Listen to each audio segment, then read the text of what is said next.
Children, yesterday we learnt about how to take care of drinking water.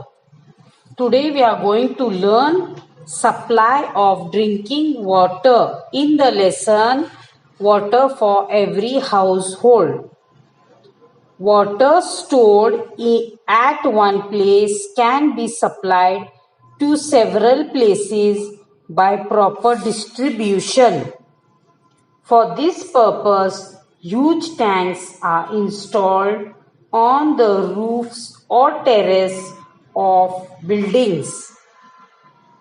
With the help of pipes, the water from these tanks is supplied to kitchens, toilets, and bathrooms of different houses.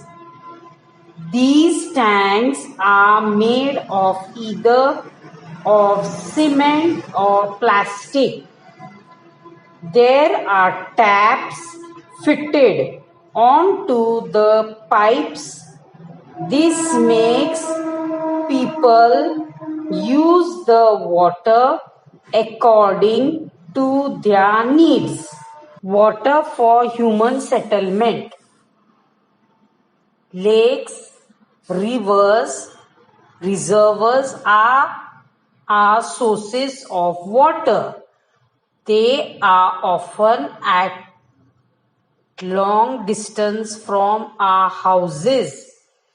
It is difficult to collect water from such distant places. Besides, we cannot be sure that the water can be used as it is for drinking. That is why a large water source is identified near a settlement. Water from it is brought through large pipes to a common distance or place. There, the water is made safe for drinking. This is called purification of water. Arrangements are made to distribute this water all over the town or city.